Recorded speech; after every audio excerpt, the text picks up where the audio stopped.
Stress Prod présente, avec le soutien de la région Sud, l'histoire de Missak et Méliné Manouchian, racontée par leur petite nièce, Katia Guiragossian. Épisode 1. Le 21 février 1944, Missak Manouchian, figure de la résistance française, est exécuté avec ses camarades au Mont-Valérien.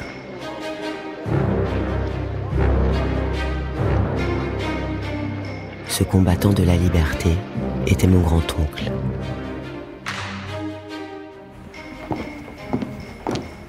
« 80 ans après l'exécution de Missak, je découvre avec émotion ses carnets. Je tiens entre mes mains un véritable trésor. J'effleure ces pages, rédigées en français et en arménien, que les mains de Manouche ont parcouru. Ces cahiers auxquels il a confié ses doutes, ses espoirs, ses pensées et ses impressions. Et soudain, ces notes me le rendent vivant. Tu sais pourquoi qu'ils avaient un... Depuis ma plus tendre enfance, j'ai été bercé par les récits de ma grand-mère armène, la grande sœur de Méliné Manouchian, compagne de Missak. Penser à Missak et Méliné, à leurs frères d'armes, à leur combat, c'est célébrer le meilleur en chacun de nous. J'ai toujours été admiratif de leur force, de leur courage et de leur détermination.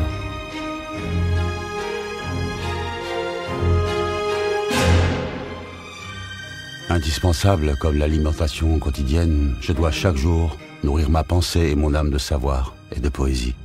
Pour ne pas être brûlé dans ma vie quotidienne, pour me renforcer, me fabriquer une cuirasse face au combat social de chaque jour, pour affronter et me tenir le front haut devant le sévère et implacable juge qu'est ma conscience.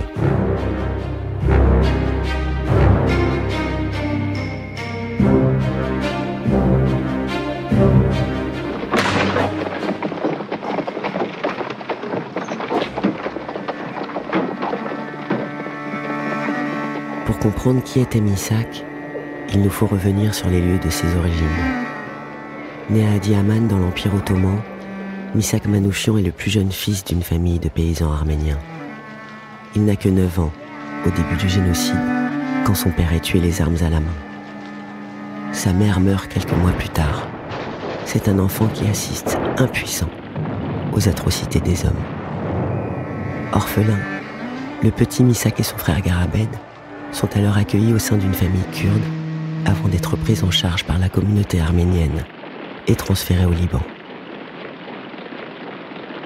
On est dans une période où certaines institutions qui ont recueilli des enfants arméniens sont encore entre les mains des Turcs. Didier Deninx, écrivain. Et donc il y a toute une série d'enfants, des dizaines de milliers d'enfants qui vont vivre comme un martyre supplémentaire. Ces endroits-là sont des endroits où les enfants sont privés de la protection paternelle et maternelle et où il y a la loi de la jungle aussi. Donc il y a un caractère qui est forgé aussi par la concurrence et l'instinct de survie. Et les frères Manouchian, eux, vont réussir à passer un petit peu à travers les gouttes et être recueillis par des institutions qui sont d'une certaine manière bienveillantes. Missak et son frère Garabed sont placés dans l'orphelinat de Djounieh. C'est au cœur de cette institution que Missak s'initie à la poésie et se passionne pour les lettres arméniennes et la littérature française. L'incroyable correspondance que je découvre entre Missak et son professeur Bogarian témoigne de la fidélité et de la reconnaissance de l'élève envers l'homme qui lui a transmis son amour pour la culture. De son côté, Méliné connaît un parcours tout aussi tourmenté. Née à Constantinople, elle n'a que 2 ans lorsque son père est tué, victime lui aussi du génocide arménien. Sa mère, seule et démunie, la confie alors, elle et sa sœur armène, à une école américaine à Adabazar. À l'âge de 9 ans, elles rejoindront la Grèce après l'assassinat de la sentinelle de leur orphelinat. À Corinthe, elles connaissent de terribles privations. Rongées par la faim et amaigries, elles souffrent de dysenterie et les médicaments sont rares. Mélinée, qui a déjà un fort caractère, prend fait et cause pour ses petits camarades. Tout ce que les autres y faisaient, elle prenait tout sur elle. Armène Guiragossian, sœur de Mélinée Manouchian. Pour la défendre, parce qu'elle ne voulait pas qu'elle soit punie. C'était elle qui était punie, mais ça fait rien. Elle se donnait pour les autres. Elle a fait ça toute sa vie. Pour beaucoup d'Arméniens Didier Deninx. Et d'exilés à travers le monde, il va y avoir une chance, qui est une chance historique, qui n'a jamais existé auparavant. C'est-à-dire qu'il y a quelqu'un qui s'appelle Nansen, qui invente un passeport pour les apatrides. Et pour la première fois dans l'histoire du monde, les apatrides vont pouvoir partir ailleurs en toute sécurité et en toute liberté. Laissant derrière moi mon enfance ensoleillée, nourrie de nature, et ma noire existence d'orphelin tissée de privations et de misère, encore adolescent, ivre du rêve des livres et des écrits, je m'en vais mûrir par le travail de la conscience et de la vie.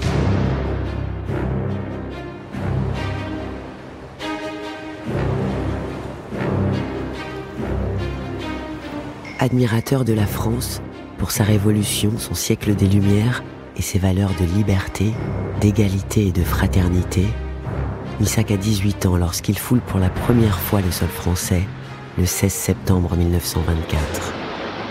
C'est Marseille, ville d'immigration et terre d'accueil, qui est la première à lui ouvrir ses bras. Sans un sou en poche, il parvient à se faire embaucher avec son frère sur les chantiers navals de la Seine-sur-Mer en tant que menuisier. Mais très vite, les deux frères montent à la capitale. Garabed y tombe malade, son état se dégrade et il meurt en 1927. Missak restera à jamais marqué par sa disparition.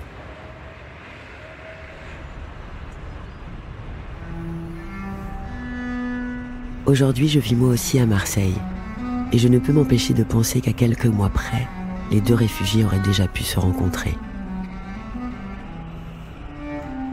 Armène et Mélinée, apatrides, mais dotées du passeport Nansen, débarquent elles aussi dans la cité phocéenne en 1926. Elles poursuivent leur scolarité dans une école arménienne, le Tobrotsaser.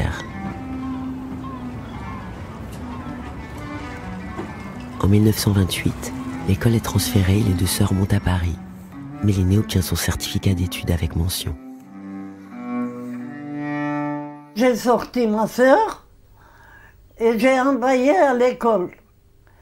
Dactylo, stylo, comptabilité. Armène Guiragossian. Et je gagnais 500 francs. Je payais pour ma sœur 500 francs par mois. Au début des années 30, Missak perd son travail. En tant qu'immigré, il devient beaucoup plus difficile pour lui de trouver un emploi. C'est grâce à de menus travaux qu'il subvient à ses besoins et fait contre mauvaise fortune bon cœur. Il pose comme modèle pour des écoles d'art, des sculpteurs et des peintres, comme Krikor Bédikian et Jean Carzou. Depuis 2 semaines, je suis modèle pour des artistes et je me sens comme en dehors de moi. Je me dévoile devant des inconnus et je le ressens comme un sacrilège.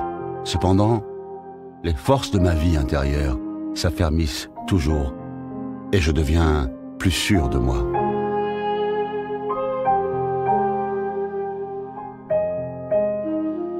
Dans les années 30, années 20 et années 30, Didier Deninx. il y a eu un mouvement qui s'appelait le mouvement de littérature prolétarienne, où une part absente au monde, absente à l'expression, les ouvriers, les paysans, étaient poussés un petit peu à prendre la plume pour exprimer ce qu'ils vivaient.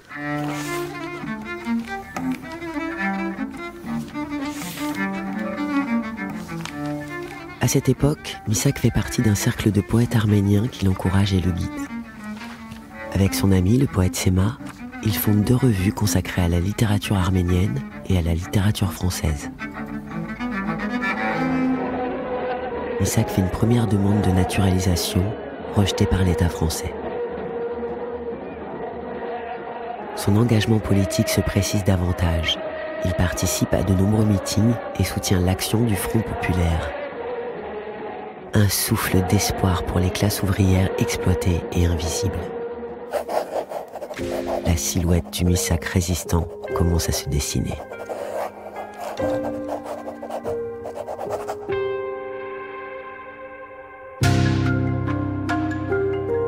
Le Louvre et les autres musées deviennent les lieux de prédilection de Missak et de ses amis, le poète Sema et le peintre Grigor Bedikian.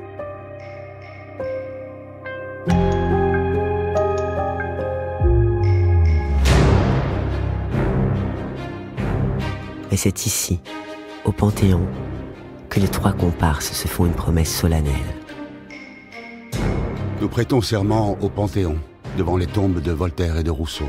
Nous deviendrons des hommes, c'est-à-dire instruits, sinon autant mourir.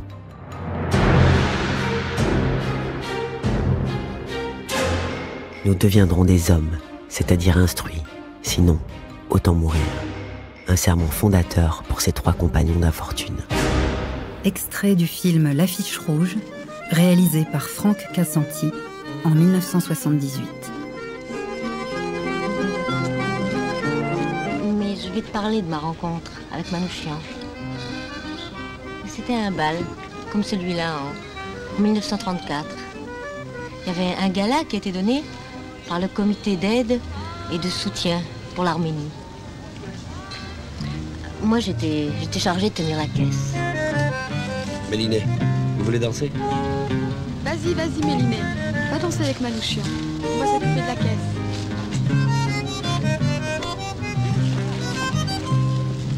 C'est ainsi que Missak le poète invita Méliné à danser. Au rythme d'une valse, ils s'élancèrent ensemble dans une histoire commune d'amour et de combat. Une communion qui galvanise la toute jeune Méliné, qui n'a alors que 21 ans. L'époque est au bouillonnement intellectuel, et le couple s'y plonge avec force. Missak dévore les œuvres de Romain Rolland, Gorky ou encore Oscar Wilde. Il partage des moments privilégiés chez Misha Aznavourian, récite des poèmes et chante accompagné d'instruments orientaux. C'était la maison de la fête. Tout le monde chantait. Méliné Manouchian. On ne parlait jamais de l'argent. On ne trichait pas. Et on chantait, on blaguait et on riait. Quand on voulait faire mettre une table, tout le monde vidait ses poches. On était dans la fête perpétuelle et la fête était à nous-mêmes perpétuellement.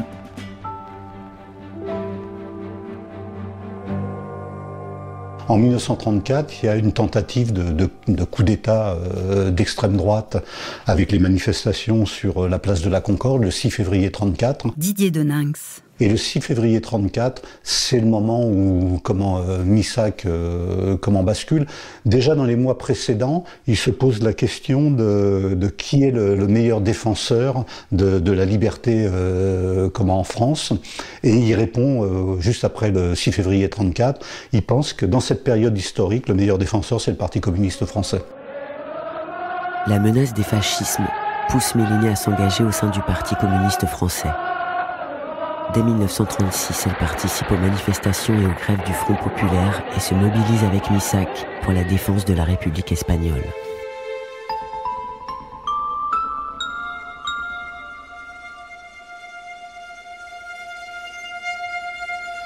Missak prend de plus en plus de responsabilités au sein du Parti communiste.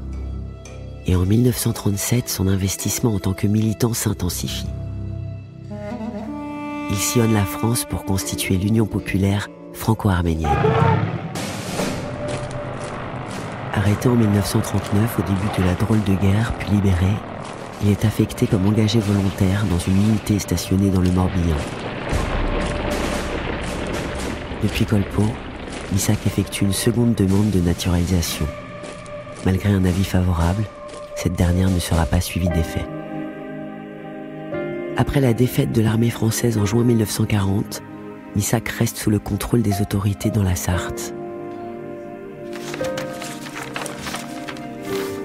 C'est en découvrant une lettre qu'il adresse à Mélinée que j'aborde un nouveau pan de leur histoire commune.